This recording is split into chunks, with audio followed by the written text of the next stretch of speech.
On Point is brought to you by National Baking Company.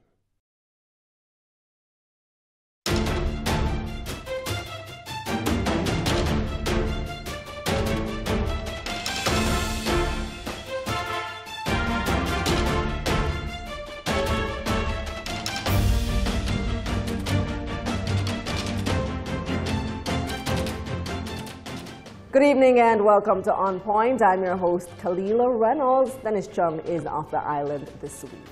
Well, tonight we're doing some trash talking, literally. We're talking to the National Solid Waste Management Authority, NSWMA, about some of the initiatives they're bringing on stream. And later in the show, we'll be talking about renewable energy. But first, let's take a look back at some of the top business stories in the headlines this week. At number 4. UK Prime Minister Theresa May is to officially begin Brexit negotiations on June 19, just days after losing her majority in Britain's Parliament. Last week's general election result raised doubts about May's hardline Brexit strategy. She'd hoped to win more seats in the election, giving her a stronger mandate for hard Brexit.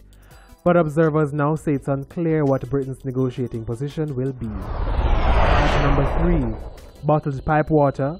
Not so fast, says the PSOJ. The private sector organization is taking issue with reports that the National Water Commission, NWC, is considering venturing into the bottled water industry. They say it would be unfair since the NWC is a near monopoly for it to compete with the private sector.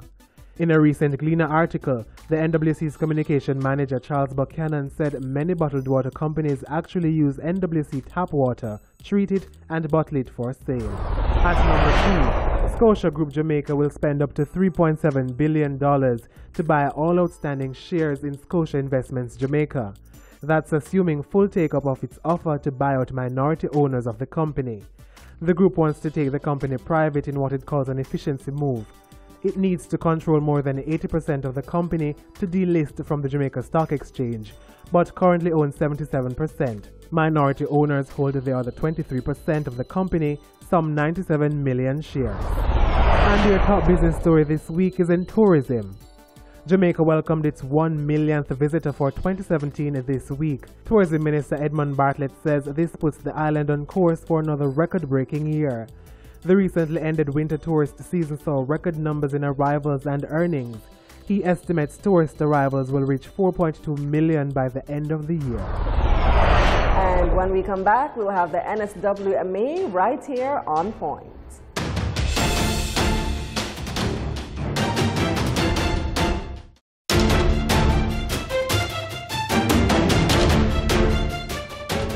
Welcome back. One man's trash is another man's treasure. Now, who would have thought that garbage could be such big business? Despite several issues dogging the NSWMA for years, the current management is trying to make it work. Here's more. Successive administrations have struggled to regularize activities at the National Solid Waste Management Authority. Both the PNP and the JLP have been accused of politicizing the organization by placing unqualified political loyalists at its helm.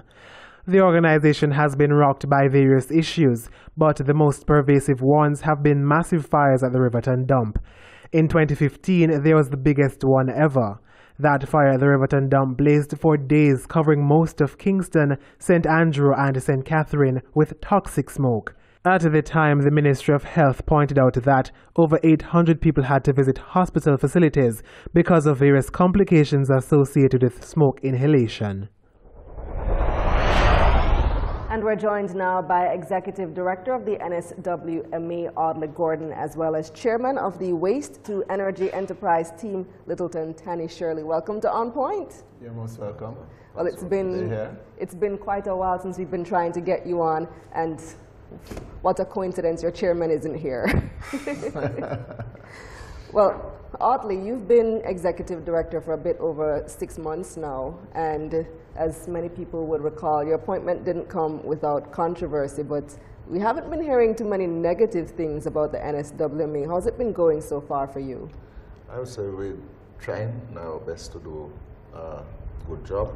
It is history that will ultimately record how good we have done, but right now we in transformation mode. We're trying to change the way we do things at the agency.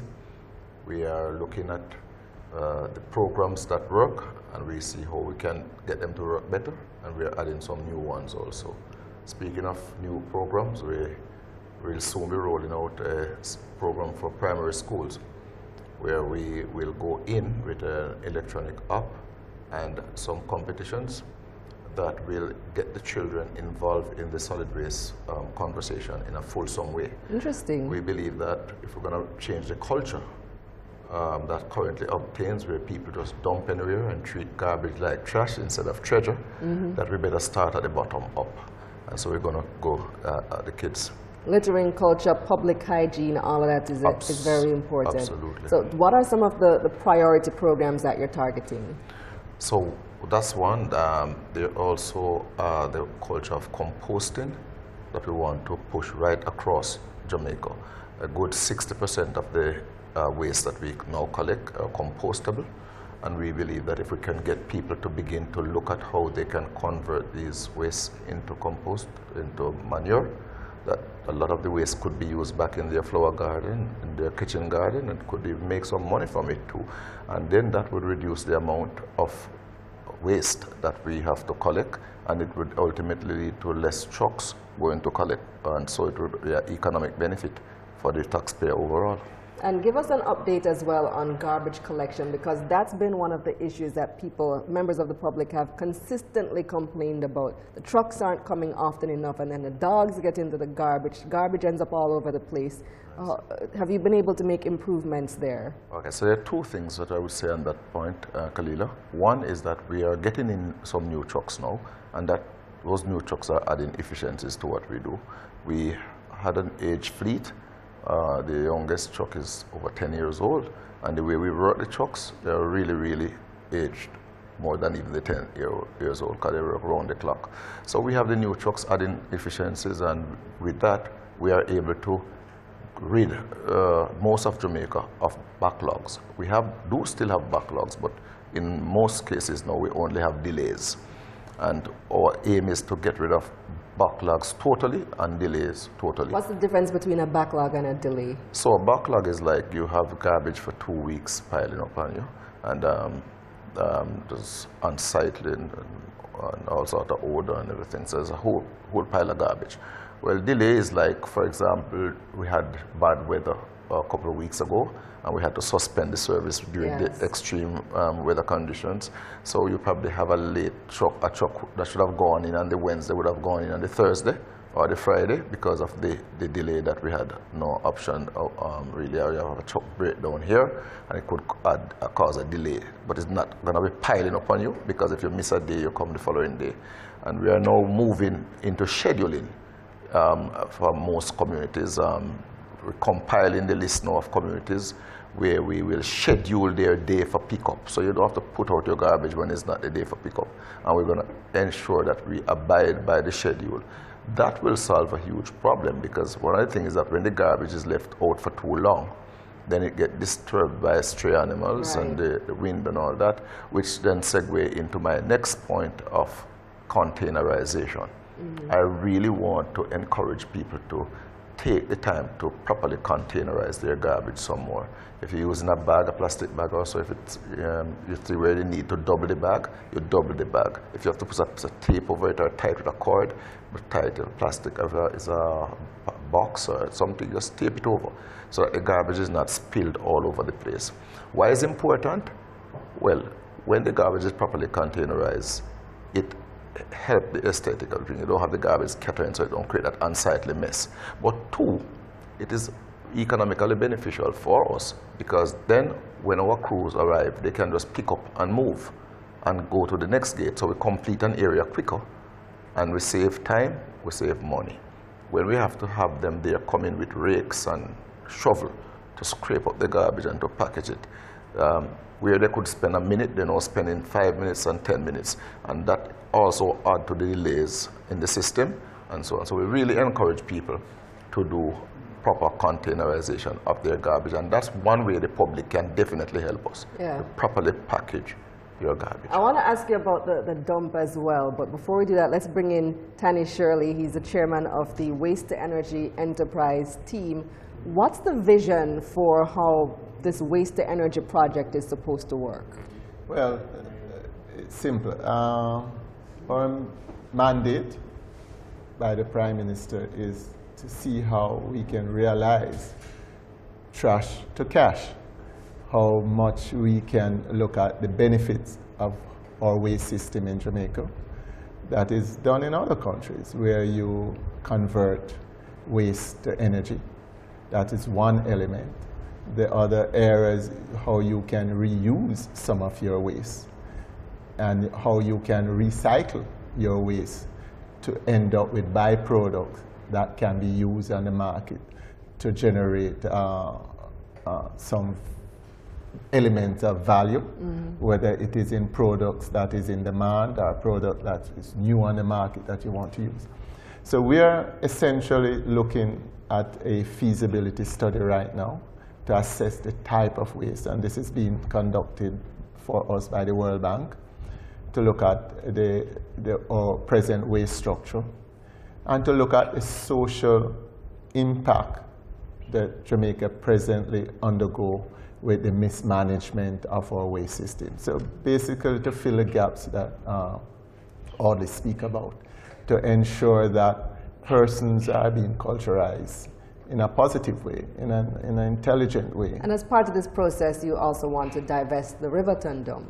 Yeah, well, we want to, Riverton is just one of the 8 dumps that is under the management of the solid waste. So we are looking at all dumps to see, do we need 8 dumps? But that will come out in a feasibility study, of course, and to see what type of waste, what percentage of this waste are convertible to energy, what needs to be used in a sterile landfill to continue, because waste is not going away. Waste is here as part of our an existence. Exactly. And therefore we have to manage it in a proper way. So do you have, you're not at the stage yet where you're soliciting proposals for Not projects? at this stage. We are doing the pre-feasibility study, which part 1 has been completed. Part 2 will be completed by next week, Friday. We'll get part 2.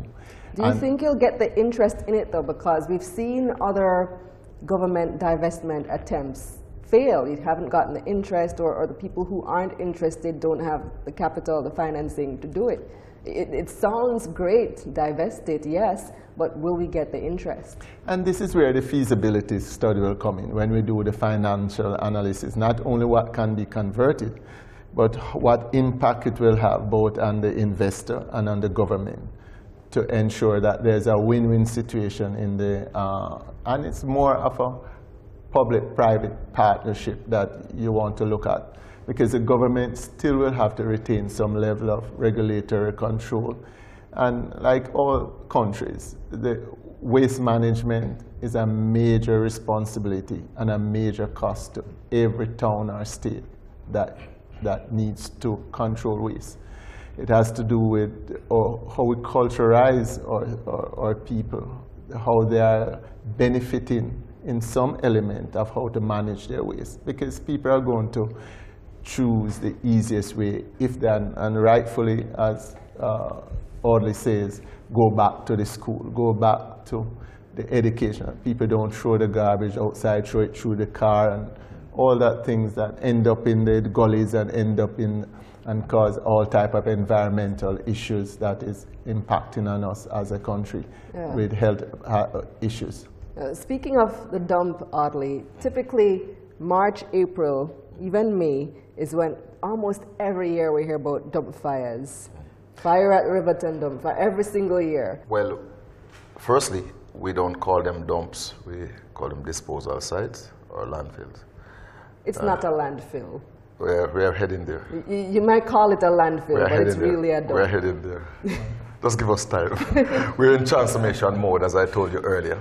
And part of the thing that what I think we're doing is seeking to professionalize the agency, to change the whole perception that people have of the NSWMA.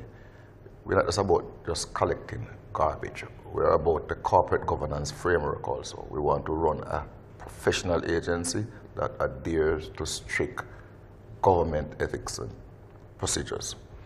So we seek to copy best practices from other jurisdictions, and we are not there yet. We're not even near there, but that's where we are heading somewhere.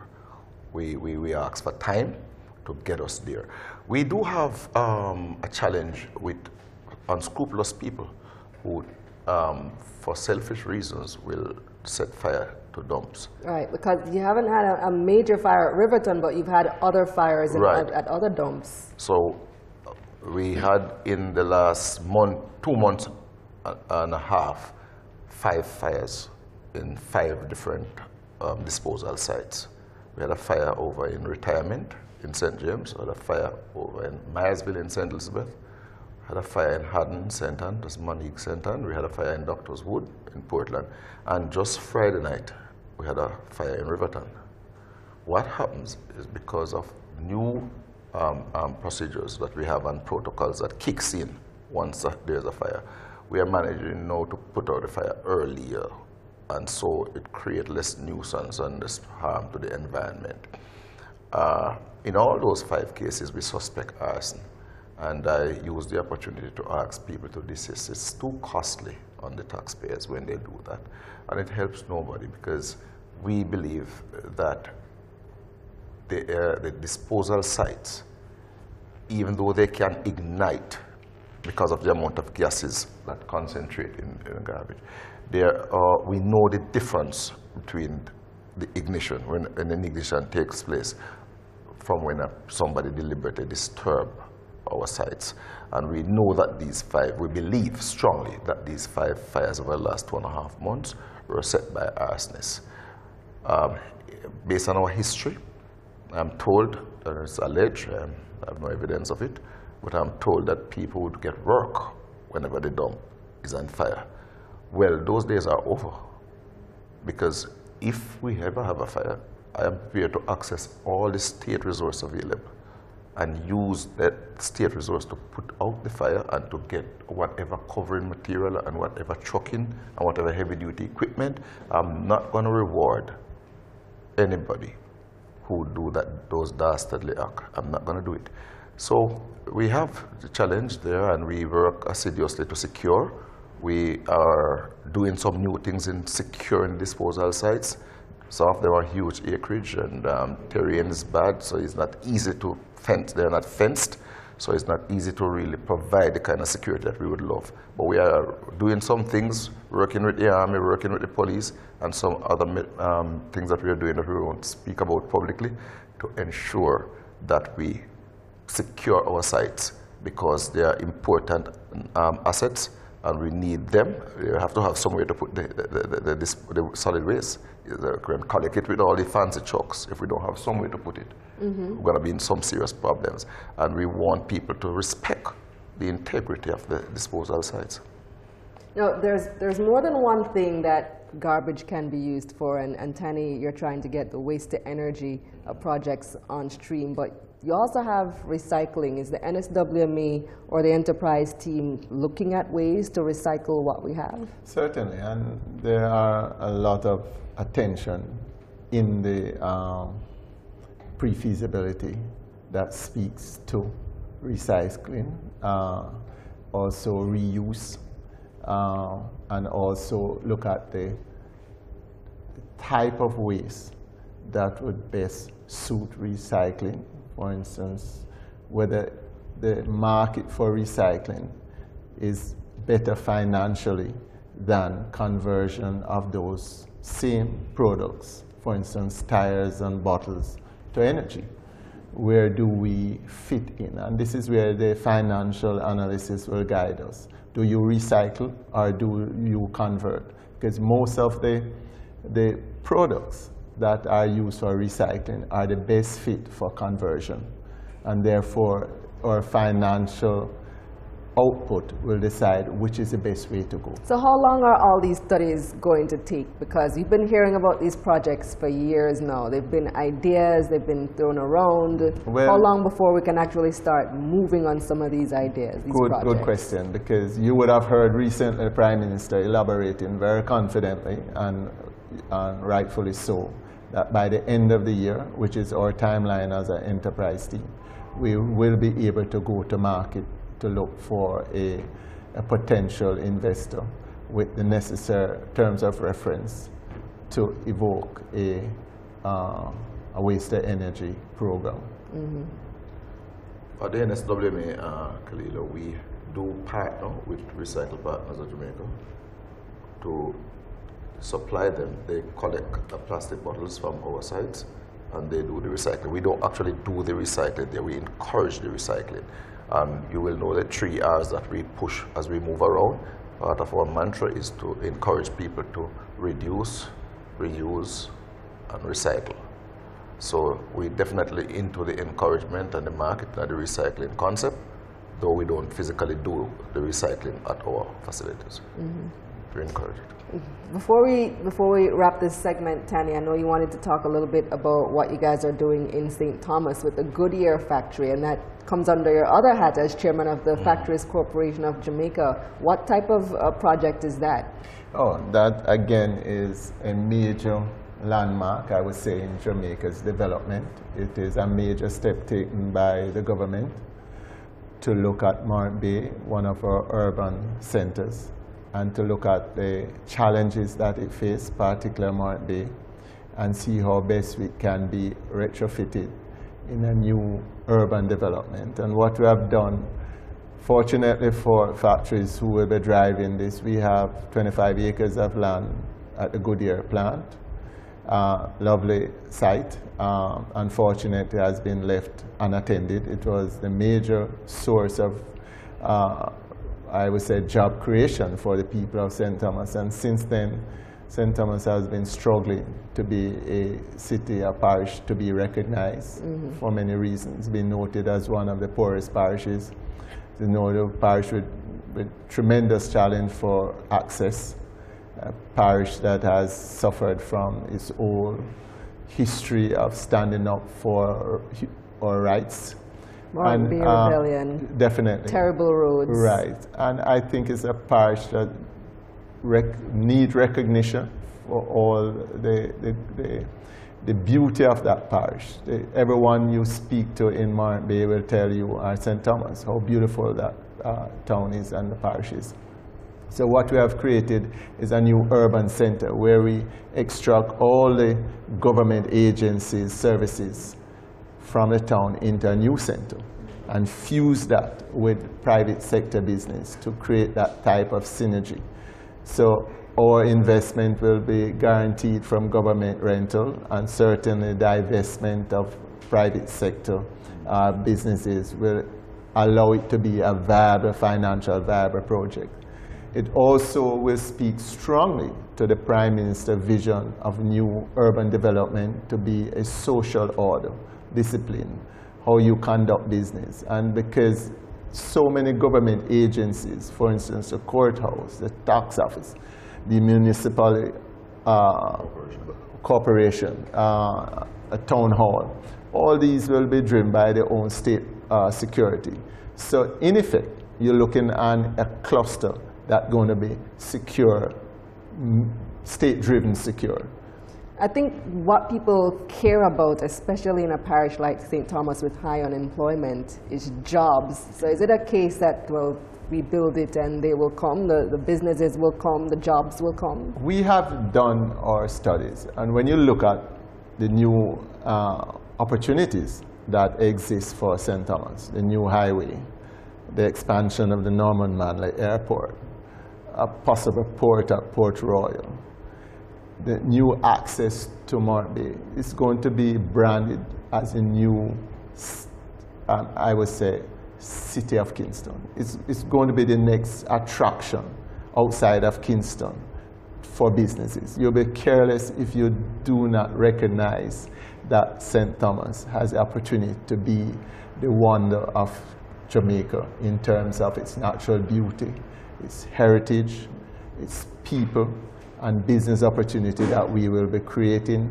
Apart from the fusion of private sector will be BPO offices, Heart Trust extension of a university. And you already have those commitments that some BPO centers we will are be in discussion. going there. You know, we have to be guided by government procurement guidelines. So we are listening. We are putting it out to the market. We are letting people know about it, and we are listening to investors who want to be part, both financially, who want to benefit from it and who want to fund the project. We'll be listening to them.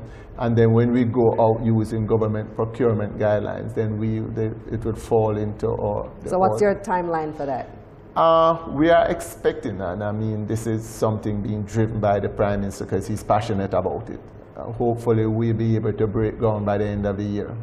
Break ground? Yes, that's how and I've listened to, if you listen to the people of St. Thomas, because we have done one town hall setting already, and we'll be doing one or two more.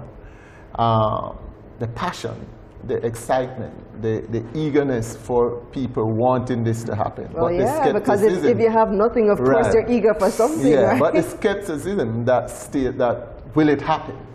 I can assure you, and I can assure the residents of St. Thomas that it will happen. It's a solid financial, viable project, and we are going to make it happen. And we'll be in discussion with you. We'll have several town hall discussions telling you how feasible it is, because it's going to incorporate all the different sectors, small business, medium manufacturing, all the things that we have discussed in town hall setting that people are asking for has been incorporated in this plan. Well, let's hope that this vision indeed materializes, and we see that happening very soon. Thanks for joining us, Tanny Audley, as well. All the best at the NSWME. When we come back, we talk renewable energy right here on Point.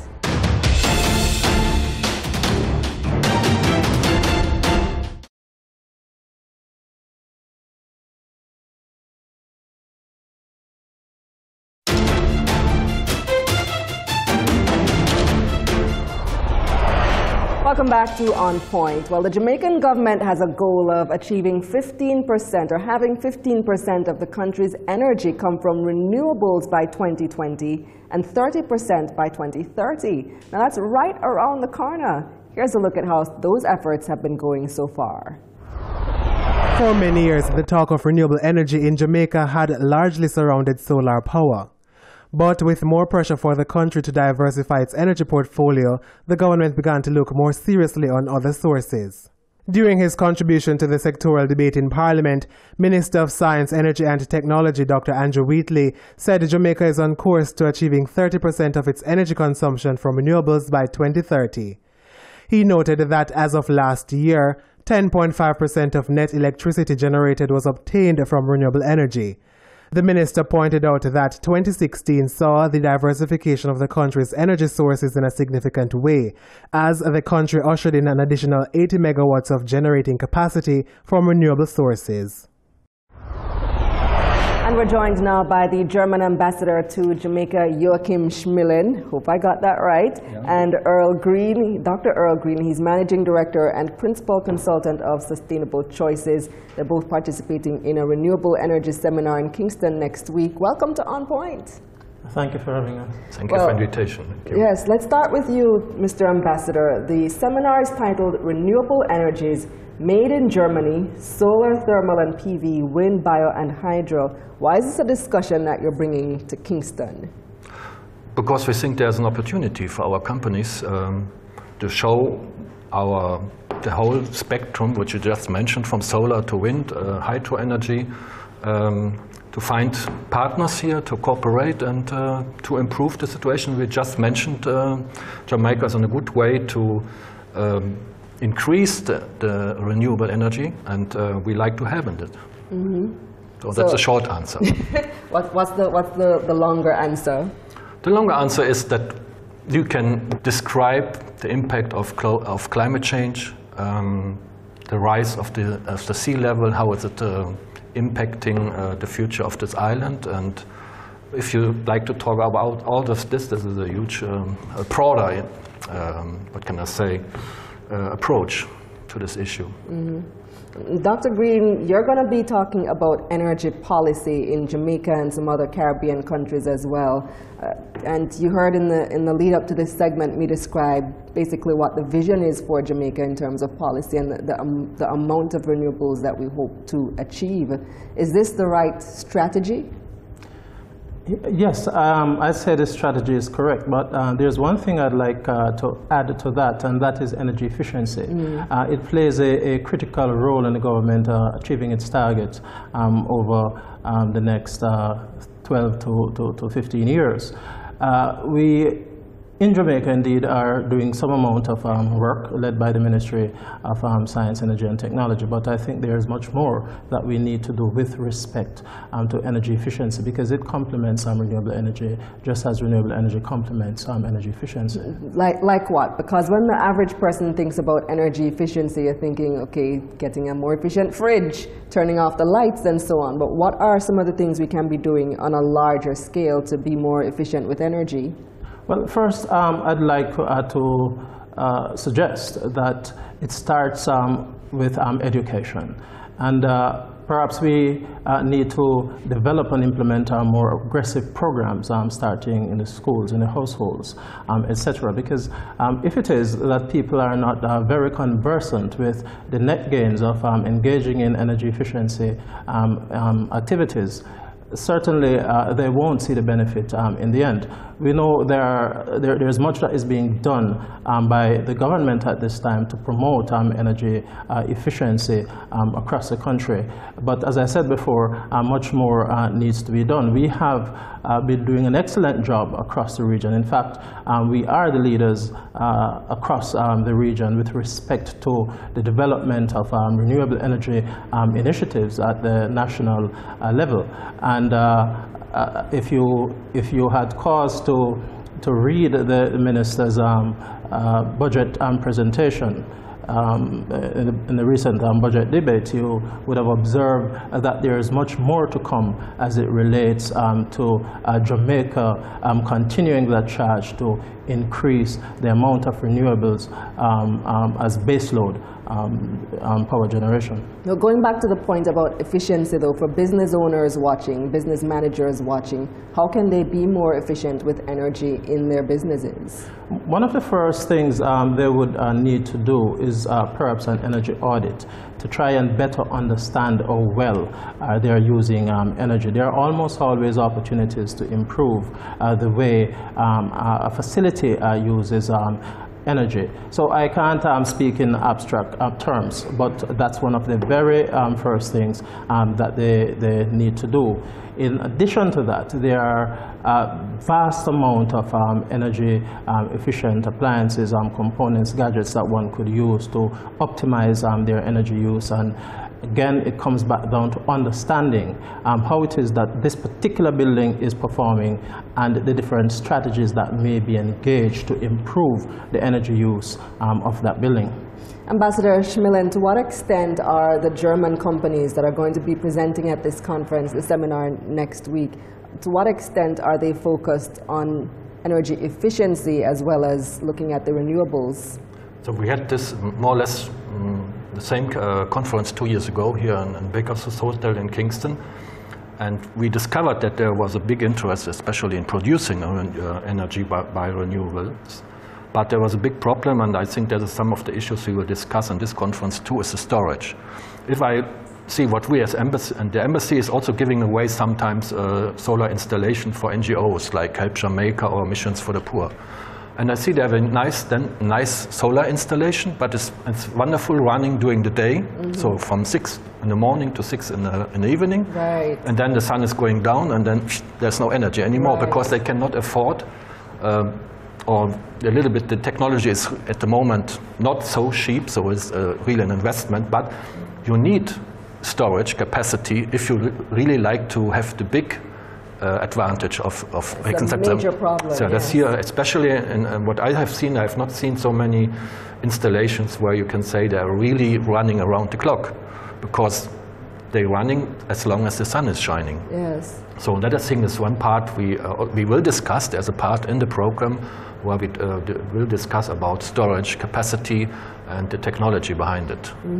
One of the deterrents to, and you mentioned it, you alluded to it just now, to investing in renewables is the cost, and getting the storage, again, the cost, the financing. Are you going to be addressing the financing aspect of it and how it can be more affordable too? Of sure, we will for sure we will discuss this in an afternoon, I think, in the conference, especially how you can finance it. But nevertheless, we have to see the price is in the last 5 years is going down dramatically. So it's really now the solar panels are as cheap as never before. And even you can use it in your private household. And then I think you know better than I how is it promoted. You have not to pay, I think, import tax for solar panels. So then you need a small regulator and some batteries. That's it. So, but also, if you're talking about big companies, I've seen here in Kingston some companies like Stuart. They have a solar panel in the showing room, or the CMI, or yet CMU. They have also huge solar installation, but I think that most of them are running without storage. So, and that is, I think, a very important point of efficiency. Yeah? You have this nice installation, and you cannot use it to this total capacity. Is it that big of a problem, Dr. Green, because many businesses don't operate at night? They do utilize large amounts of energy during the day, and to the extent that they can introduce renewable or energy efficiency options to reduce their energy consumption throughout the day, affects in a significant way, if we were to utilize a multiplier effect, even the balance of payments for the country. So it doesn't matter what time of the day. If there is an opportunity, I think we should have programs to capitalize on them. I think going back to the issue of financing and the cost of renewable energy, especially looking at solar and some of the technology there, one of the big disincentives to it is when you have something happening like what's been happening for the past year and a half, 2 years, with oil prices being low. When oil prices were high, everybody was on the renewables bandwagon because the oil prices are high, energy is expensive, and so now we want to invest. But when the oil prices come down now, you find this disincentive. People say, I can't bother anymore. Changed. And that is not necessarily true from a project financing perspective, because oftentimes what we do not calculate are what are referred to as externalities. And I can't get into the details of externalities right now, but oftentimes what we do is a straight line calculation, and we cannot do it that way. We have to look at environmental factors, for example. To what extent is an energy efficiency or renewable energy project contributing to the reduction of greenhouse gases, etc. So all of these must be factored into the determination of the true value of a project, and too often we do not do that. And we have, for example, it changed dramatically in the last, let's say, 3 years. We have seen in Germany, in my country, for example, we had also, when you were right, it was in the past, when the crude oil price was going down, then it was really a problem for people to invest in renewable energies. But solar panels are so cheap at the moment, that it has at the moment no effect. Even if the crude oil price is decreasing more, it will not influence the sale of the solar panels. It's really cheap now. So that is what we experienced in the last 3-4 years. If I could just add something, that we have been focusing on energy efficiency and renewable energy, but there are other alternate forms of energy that we can take advantage of. Energy from waste is an example. Which we spoke about in the previous segment. Correct. And in addition to that, we have some small rivers in Jamaica from which we could develop mini hydro power generating projects. And I will just go back to our agenda. We have at least 2 manufacturing firms from Germany that specialize in in micro hydro systems. And I would hope that many of the business entities that will attend this seminar will take advantage of these companies from Germany being here, because what they seek to do is not just to showcase German technology, which we know is very good, but also to try and find partners in Jamaica and the wider Caribbean that will partner with them to develop solutions for our intractable energy challenges across the region.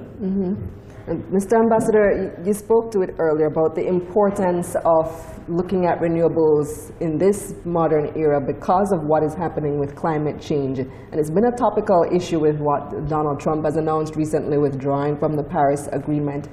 Germany is a well-known industrialized nation. What's the philosophy of your country in approaching renewables and looking at dealing with climate change?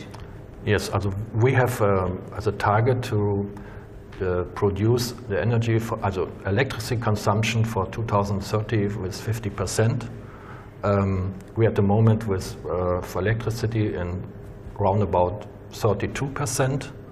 So from renewables? From renewables. Electricity. At 32%. Yes. And your target is 50%. 50% in the production of electricity. If we're talking about the whole power sector, it means including traffic, other things. Right.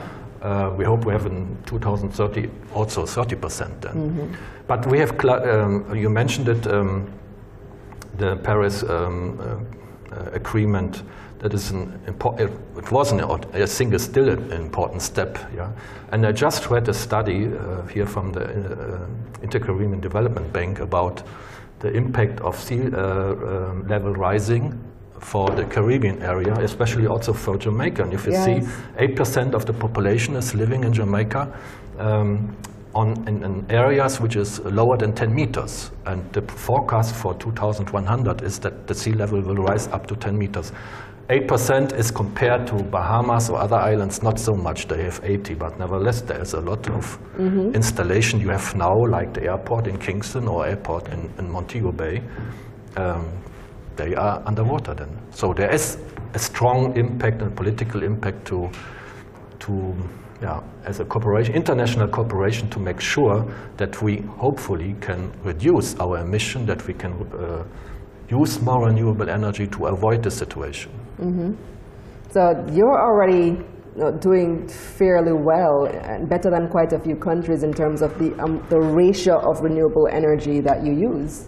And in some sectors we are doing very well. I think we are a good example, but in other sectors we need a push from others. So, for example, in the traffic, in our car, you know, Germany is a very important country in producing cars. Right.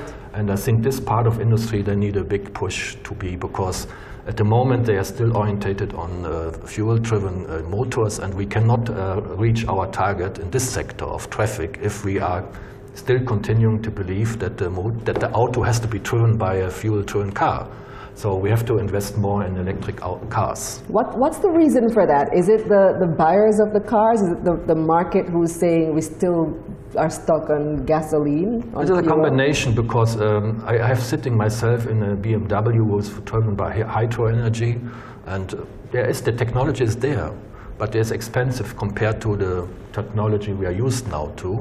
And the other thing is, if you're talking about electric cars, it's still a problem with the batteries. So you have a different rate, you have a range restriction. Yeah, you can have a nice BMW E3. It's an electric car.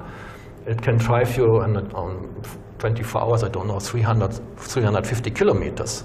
Maybe for the island like here, it would be enough. But for somebody who is traveling all the time from, I don't know, and he's on the highway, and then he has to look around where's the next charging station. It's a little bit difficult. But I think it's a combination, and the industry needs a push, because other countries are, I think, a little bit ahead. And it's a huge industry for us, and that's something we have to improve. So yes, you're leaders in the auto industry. You must be leaders. Yeah, but and to answer your question, in some sectors we are good, and others we need somebody who would give us a nice push.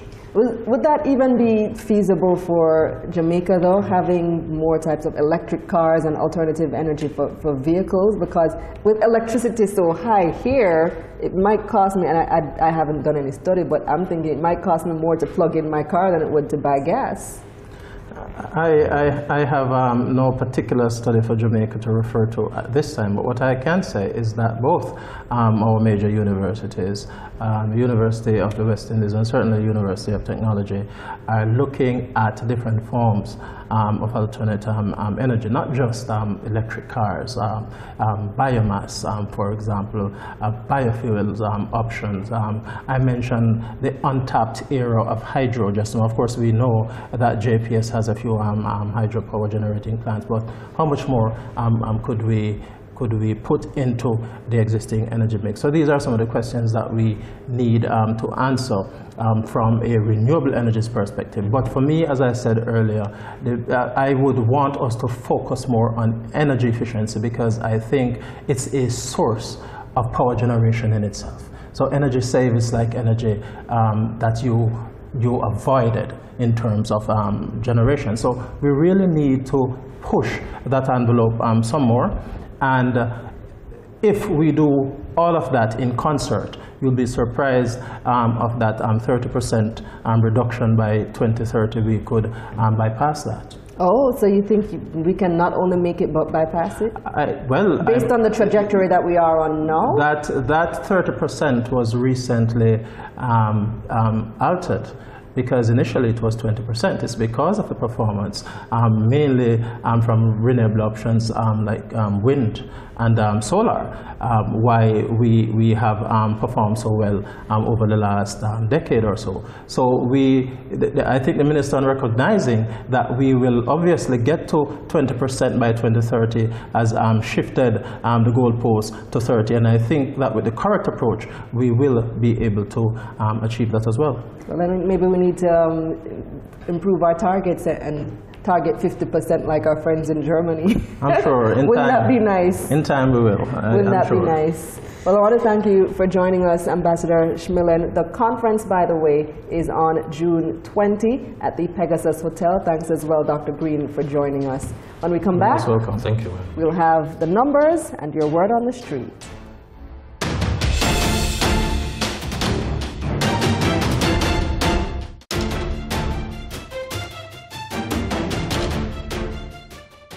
Welcome back to On Point. In our last segment, we spoke about renewable energy, and that's been having a major impact globally. Here are the numbers.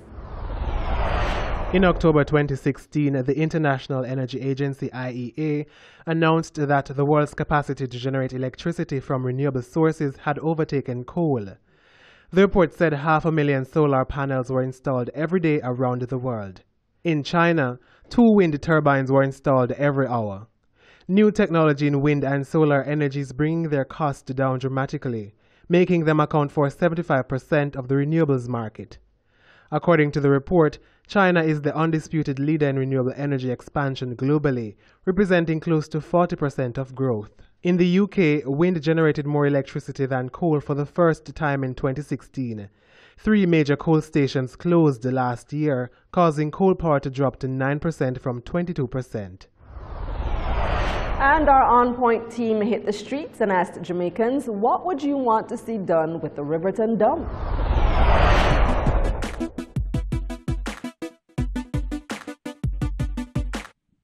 It would be better for it to be cleaned. If it's going to be burnt, that would contribute more to the pollution, the air pollution. I would say they could probably change the way they dispose of rubbish, to be a bit more, environmental friendly. I think they should probably look into landfills, actually burying the garbage. Probably look at recycling options as well. Probably you can privatize it. In that way, I think the cost, the burden of that, where the government is concerned, would be less. In terms of like people's safety within the community, I think it should be relocated.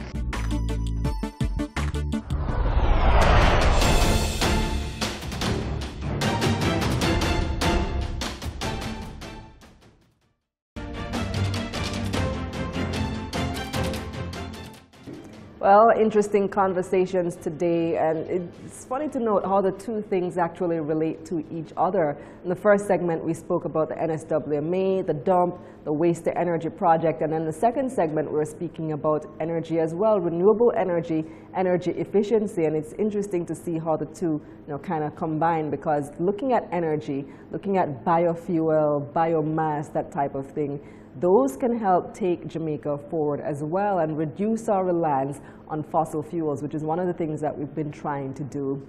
That's our show. I want to thank you for joining us yet another week here on Point. Thanks to our hardworking production team. I'm Kalila Reynolds. See you next week.